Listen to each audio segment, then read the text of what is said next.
many of you have ever been freaked out a little bit by somebody who wanted to talk to you about Jesus sometimes? Yeah? It can be a weird thing. And today we're talking, because we're in week 5 of our Blessed series, I Heart Venice. And so we're going to be talking about sharing our story. But there is, from the beginning, just know, there are right ways and wrong ways to do that. And we've all seen it. You know, the street corner people or whatever else shouting, you know, somebody asks you or makes a comment about, boy, it's hot today. And like, nothing compared to hell. You know, really aggressive things that turn people away from God. I was out to lunch with a guy one time, and when the waitress came over, he wanted to share his ministry, what it was all about. So we went out to lunch. We're sitting there, and the waitress comes over to the table, and the first thing he says to her, I think he was trying to impress me on how spiritual and committed he was. He said to her, he goes, "He loves you, you know." I'm like, what? And she said that. I'm sorry, what? And he said it again. "He loves you, you know." And she immediately walked away, and I told him, I said, "What the heck are you doing?" I may have said another word, I'm not sure. "What are you doing?" And he goes, "I'm going to tell her about Jesus." I'm like, man, you just freaked her out. You're the reason I have to work so hard at trying to tell people that Christians are not all weirdos. But it is a daunting thing to share our faith because we don't necessarily know, how do I do that? How do I share my story? It's very important. I mean, we've been talking about being a blessing all month long, ways that we can be a blessing, and we're here to bless. And even last week, go out into the streets and serving the homeless and do different things. All that's good, but listen to me, hear this? Any act of blessing or service pales in comparison to when you get to share your story and somebody connects with Jesus because they heard the gospel message. That's the greatest way that we can bless another human being, is to share that story of Jesus with them and for them to make that connection and connect those dots in their lives and come to a saving faith. So Jesus commissioned his followers this way. Look at Matthew chapter 5. He says, "No one lights a lamp and then puts it under a basket. Instead, a lamp is placed on a stand where it gives light to everyone in the house. In the same way, let your good deeds shine out for all to see so that everyone will praise your heavenly Father." Our good deeds, that we live in such a way in front of people and with people through the way that our speech is, through the way that our hearts are and our attitudes, patience levels, mercy, compassion, blessing, service, all these things. Live in such a way intentionally in front of people, not to get a pat on our backs, but they may ask us and see that light and ask, "What's up with you? How come you're not always gossiping about the boss? Or how come your temper's not flaring around? How come you're handling this pressure situation different than I'm handling it? What's going on?" And there comes these opportunities. You might have heard them, they could be called like God appointments. These opportunities where then we can share our faith. And so we've been looking all series long at this card here. We've given this card here. It's probably in your program. And it's a rhythm. It's a strategy called bless, right? So this is a rhythm on how, and here's what's essential, guys, that we don't want to pass this series and then just talk about it like a year from now. Hey, remember when we went out in the streets? Remember when we talked about doing all that service stuff? We are hoping and praying that this would become a rhythm of our lives, to live this way. It's called missional living. Regardless of what career you're in or if you're a student or a housewife or anything, that this becomes a rhythm on how we approach life. And so let's review real quick what we've got going on. B stands for what? Begin with prayer. Begin with prayer. That was good. 4 of you knew that one, so that's all right. Begin with prayer. And that means we're praying for our neighbors, or praying for our family. Anybody here have people in your family or friends that don't know God? Probably everybody. If not, you need to get some more friends. So pray for them. It begins with friends and praying for them, your neighbors.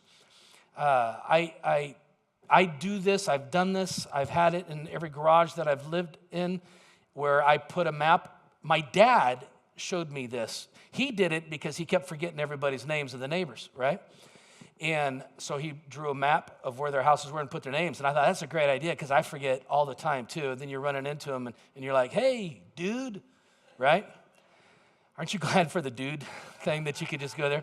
So in garages, I have that and have their homes and then their names there, and pray for our neighbors. That's a good thing. Pray for them. Pray for the people that you work with. That's how it starts. That sets the stage for being able to make an impact in their lives. Second is L, which stands for listen. Yes. And that means just hearing people.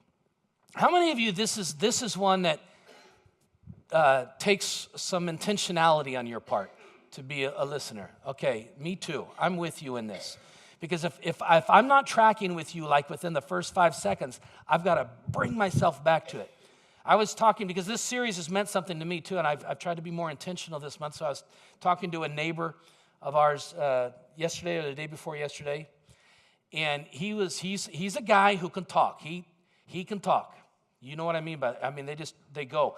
And I found myself like into this conversation where he's just going, he's did this and this and that. That is like, I was just trying to find an opportunity just to say something. I didn't even care what it was. I was just going to overpower his voice and say something because I have a right to speak too, right?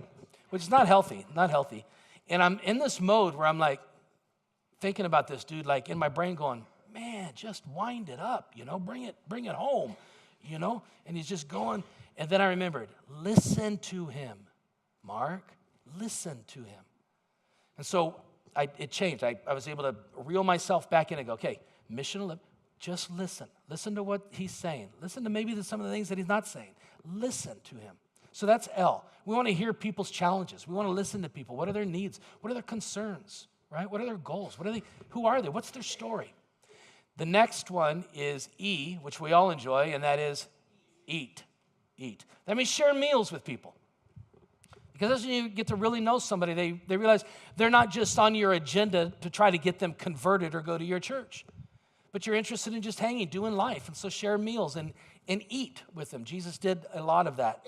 And then we have S, which the first S is serve. And look for ways to serve. We did that in our community last week where we didn't come to services here, but we went out to those projects and did all those things. Make that a way of life. I'm encouraging our growth groups that are doing it to have a service project at the end of their group season. Not grope season, group season. Serve as a way of life. And then the next S is what we're talking about today, and that is sangria. No, it's not sangria. Kidding. Sounded all right. Some of you said amen on that one. It's our story. So when we begin, and you think about this, how this navigates, you begin with prayer. You're listening to people. You're sharing meals with them. You're getting to know them, developing friendships with them. You're serving. There will come opportunities to share. Here's the key. Don't lead with just trying to share. They're not agendas. Lead with investment. Lead with friendship. Remember the beautiful verse that, man, it was not something that was said in a good way about Jesus by those who said it, that he's a friend of tax collectors and sinners. They didn't mean for that to be a compliment, but it sure was. He was a friend. And so that's why we go out and we do these things of praying and listening and sharing our lives and doing this, because then there will come this opportunity that we get to share our story. And I know the proposition of, hey, share your Jesus story with other people can be, again, daunting. And some of it because you feel like, man, I'm still a work in progress. Aren't you glad you're not preaching the gospel of, Fred or Lewis or Carol? You're preaching the gospel and sharing the gospel of Jesus. And it's so cool to be able to let people know that, hey, I'm still working this out in my life, but here's my story. And so I want you to write this down for today's big idea. Actually, and I did this first service too. How many in here are very anal or OCD? Don't raise your hand. You don't have to, because if you raise your hand, you'll have to raise the other one at the same height, But if you are, you're tripping out right now because I didn't give you the fill-in for the first one on the outline, and you're not going to be able to pay attention to me the whole rest of the message until I go back and tell you what that fill-in is. So go back. We are sent people to bless people where we live, work, and play. Okay, write that in. Breathe. Now we can come back to where we're at in the message here. Today's big idea, sharing our Jesus story is necessary in order to bless. We can't leave out that part. Look at what Paul writes to the Roman Christians in the first century. Chapter 10 says, "But how can they call on him to save them unless they believe in him? And how can they believe in him if they have never heard about him? And how can they hear about him unless someone tells them? And how will anyone go and tell them without being sent?" And this is why the scriptures say, "How beautiful are the feet of the messengers who bring good news." I tell you what, there is nothing as beautiful as that, being used by God even, just in any way. And he uses broken vessels to go in and be able to share this wonderful message of Christ and to be able to share your story as a work in progress. It makes a difference in people's lives. We have a good friend, Carla Renfro. She's on staff at our Chula Vista Church, and she recently shared her story, and I got permission. I wanted to be able to share that with you guys today. It's a wonderful account of her story, the before, the during, and the after, and then I'm going to come up and close it up this morning. So enjoy this. Before I jump into my story, I'm going to start things off by saying this. I am well aware of the fact that my story is not done. I have more questions than I have answers in my life. I'm in the trenches of the undone, beautiful, messy part of my story. In no way do I have my life figured out. But when we share our story, the invitation is not to present this idea that we have it all figured out. It's this idea that we are meant to share the small glimpses of heaven that we have seen, the ways that we've encountered God's love in our own life. The invitation is for us to share that with others in hopes that they can encounter God's goodness in their own life too. So I'm going to be jumping into a quick, oversimplistic view of my life before Jesus. This is a slice of the story. As a young kid, I had a lot of good things: love, stability, laughter, joy, safety. I really had a great childhood. There would be some things I'd need to later work out in therapy, but overall, it was really good. Before you start judging my parents, let's be honest. We all should be talking about therapy funds as often as we talk about college funds, okay? So, jumping back to that before part of my story, things took a very obvious, traumatic turn for me when I was 9 and my parents had an unexpected divorce. In my life, this divorce that my parents went through and that my family encountered, it tore us apart. We became very wounded, and it was like a snowball of additional complexities and issues. And we didn't do a good job talking about the mess, and not talking about difficult situations has this amazing propensity to make a bad situation worse, much worse. Things hit a new low for my whole family when my brother passed away suddenly in a car accident a couple years after that. When it comes to my life specifically, one of the added complications for me was that my brother was the most emotionally available person for me and my family. My brother's heart was very soft towards me, and he paid attention to me. And he had no problem speaking into my life in very clear and direct ways. He was the largest coach I had in my life at that time. So when my brother passed away, I quickly learned how to numb and hide my feelings that much more. It was already a skill I had been learning prior, but losing him created this professional. It was a survival mechanism.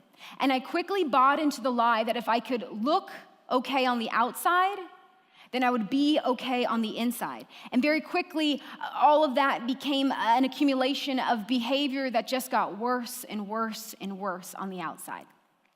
Fast forward to about 3 years later when 9/11 happened. 9/11 was one of those mile marker moments in my life, and I didn't know it at the time, but God would use that day to shift some things inside of me and to open me up in new ways. And when you think about your Jesus story and you think about who and what God has done in you, or maybe you're in this phase now, it's these phases where all of a sudden what once was is starting to take new shape. There's this unraveling, this unsettling. There's something inside of us that is starting to see something new, even though we don't know what this new thing may end up being. So jumping back to my story, again, now we're looking at that during phase. So it was 9/11, and as I stood in front of the TV that morning, I watched everything unfold. I remember clearly thinking, this is not the way the world is meant to be or who we are made to be as people, which are very simplistic thoughts, I'm sure, for some people, but that was the first time I'd ever said something like that.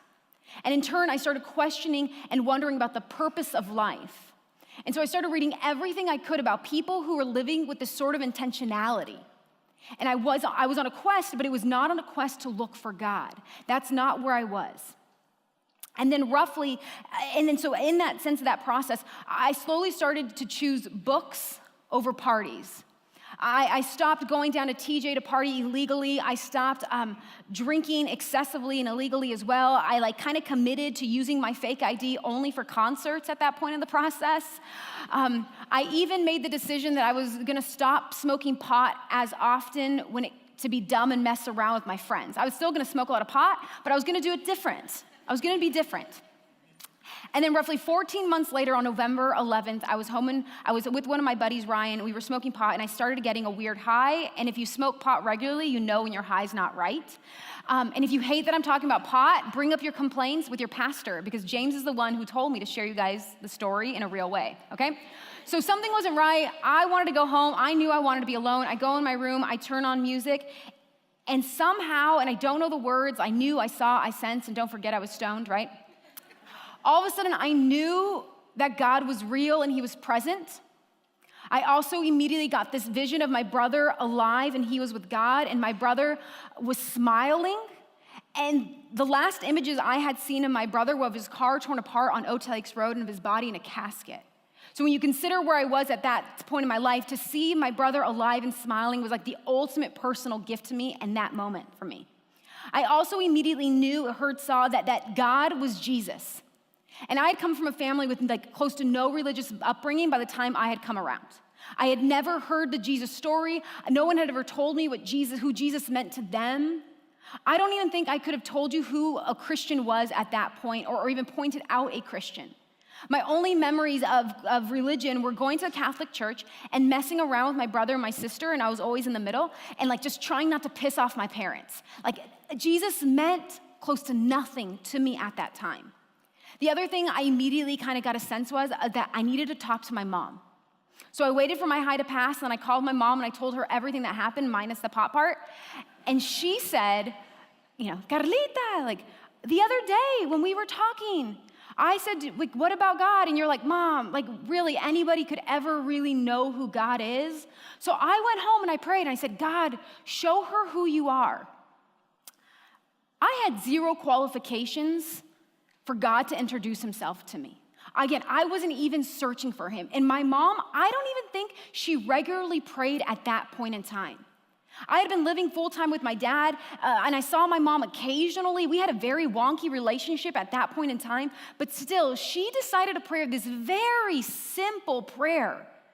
And God decided to answer that prayer regarding me, all while Bob Marley was playing and I was high.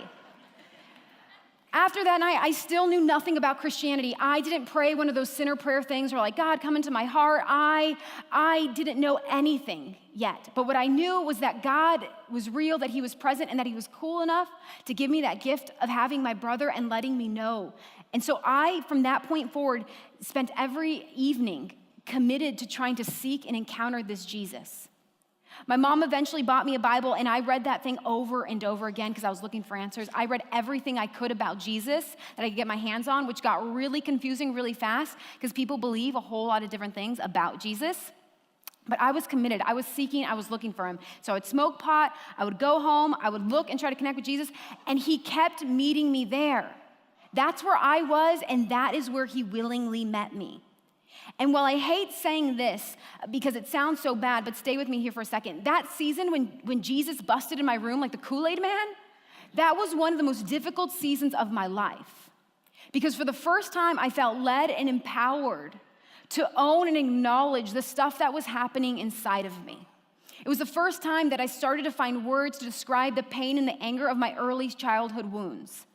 It was the first season that I stopped playing the I'm fine game with myself.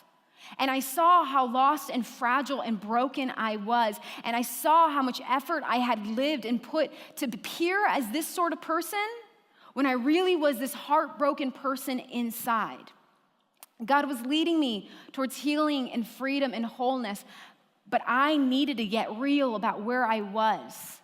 So it was a difficult season, but I would say it was a good season. And like we talked about earlier, this during phase, it's often like a pilgrimage of sorts. Again, you don't know where you're going. It can feel very vulnerable. Something is being birthed inside of us, and we don't even know what to expect. And there is no doubt that your during season looks different than mine. But when it comes to that season, it's consider what was God doing? What was he inviting into you? What was coming apart? What was starting to get rebuilt? What was God slowly inviting you into? My encouragement to you is for you to look, to name, to acknowledge what that season looked like and to honor it. Now, jumping back to my during or my discovery part of my story, it would take me about 2 years before I'd end up finding a church, because here's what my thought process was. If churches were so great, then the world wouldn't be so broken. There's churches everywhere. There's all these people in churches, and the world still sucks. And that sounded super cynical, but that's where I was. So I made zero effort to find a church. But then one day, someone in my life decided they were going to go back to East Lake Church for the second time. And I decided to invite myself to go with them strictly because I was like, I'll invest in this person relationally. That person, we came to church, that person did not come back, and I just kept on coming back because something felt so right. What I would do is I would oftentimes wear a ball cap. I would wait for the music to start, and then I would walk in, sit in the back, and then right when it was ending, which some of you guys do, I see this, I would sneak up and leave. I wasn't here to make friends. I wasn't here to belong. I wasn't here to be known. I wanted to come to observe, to learn, to soak in what it was I was experiencing, so I did that week after week after week. Eventually, for some reason, I ended up in the foyer with this woman, Nicole Waters. And Nicole ended up getting my phone number because she needed to give me some sort of information. I have no idea what that information was and why I gave my phone number to a stranger. But Nicole calls me that week, and she gives me the information, and we hung up. And then Nicole immediately calls me back, and says, I feel like I'm supposed to invite you to serve with me in junior high. That invitation to serve with Nicole became the catalyst in my life for community. And my integration into church really is the clearest possible transition I can think of when it comes to my after part of my story. So now we're in the after section. It's here in community where I went kind of from getting my bearings with Jesus to walking my faith out amongst other believers. I had been on this pilgrimage, and I found this place where I could land. I found a community of people who wanted to invest in me, who ate with me, who shared their stories with me, who invited me into their homes, people who let me come with my questions, people who laughed a lot. These people seemed to understand that I sincerely loved Jesus, and I had a lot of issues to work out, plus I cussed a little bit lot, okay? It's all subjective. They modeled Jesus to me in real life. And what I'm not trying to say here is that community came and everything was awesome. I despise when people make community sound all Pollyanna. Community and relationships are weird, right? It's two imperfect people. We're all different even on our best day. And it's ebbing, it's flowing. Community can bring a lot of heartache and difficulty. But like I started in the beginning, the after phase doesn't mean we found happily ever after. In my own life, the after phase has been a lot about me experiencing and encountering all the good things God is, his love, his peace, his stability. Despite my failures, my circumstances, and what is happening around me, it's been God showing up in the middle of my real life and giving me all the good stuff that he desires to give me. It's also been a journey of me becoming my truest, fullest, freest, most whole self.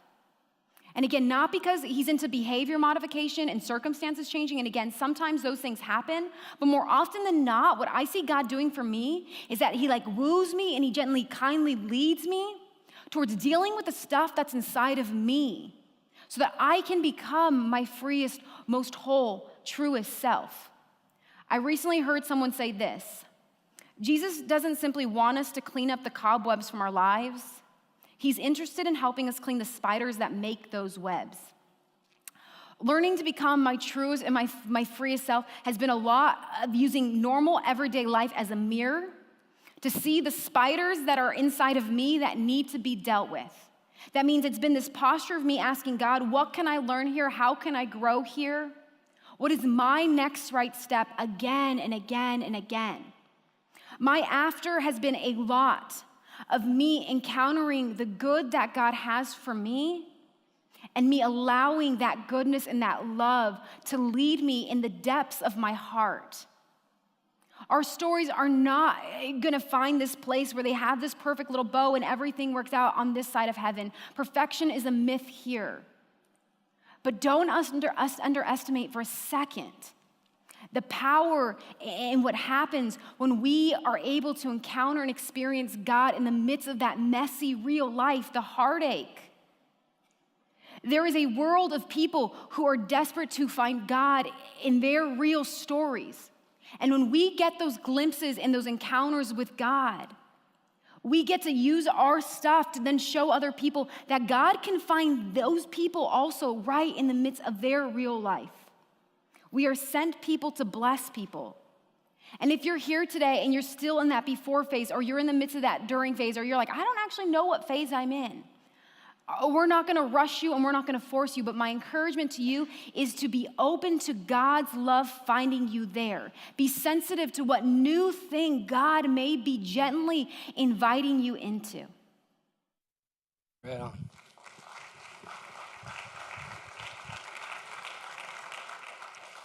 Yeah, I really like Carla, like the authenticity and transparency. We are not saying that you need to go buy a bong in order to find Jesus. Okay, thank you. Let's clarify that right there. Here's the bottom line. Be willing to share your story when God opportunities happen, okay? So interesting. We're in such a hurry to clean people up a lot of times. Teach them how to conform to what we think Christian people should look like and talk like and act like and everything else. And so we're in this hurry to help them manage their behavioral choices. You know how patient God is with us? That he comes in and loves and relates to us right where we're at in order to walk us out of that stuff, but doesn't stand above and say, you need to do this in order for us to be tight. We want to treat people with that same grace and that same love, right? It's so important to be able to share our story. And again, when you approach it like your friends, you're not on an agenda to try to get, another conversion under your belt, but you're genuinely interested in them. And you know something that they don't know. You know they need God because every human being does. And so you're able to do it and share your story and share the Jesus story in a way that's not offensive, in a way that is attractional, in a way that invites them into relationship. And so that's what I want to encourage you to do, is think about that, because it's essential. I know, and I've preached it for so long, and quote, a CC who said, do all the good you can. No, not that one. It was, preach the gospel at all times and only when necessary use words. And I love that. But here's the thing, because I hope I live by that. I love that. But here's the thing. You need to use words too. We are called to share our Jesus story with people. And again, you say, Mark, I don't know, man. I'm still working it out. Share that part. You're here for a reason. And so share that part. And it's not going to be offensive unless you're one of the weirdos that we talked about in the early part of the service. Okay. And if you are one of those weirdos, do not tell them you go to Venice Church. That's all I ask of you. Thank you. Okay, let's look at this closing passage here, Colossians. And I'm going to ask the worship team to come on back up. We're going to close with a song today. Devote yourselves to prayer with an alert mind and a thankful heart. Pray for us too, that God will give us many opportunities to speak about his mysterious plan concerning Christ. This is why I am here in chains. Pray that I will proclaim this message as clearly as I should. And I love this exhortation here at the end. Live wisely among those who are not believers and make the most of every opportunity. Let your conversation be gracious and attractive so that you will have the right response for everyone.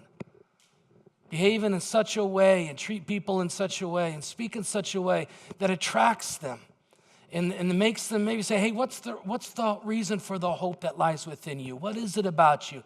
And you can say, man, I'm a work in progress, but let me tell you my Jesus story. And it goes from there, and it's a good thing.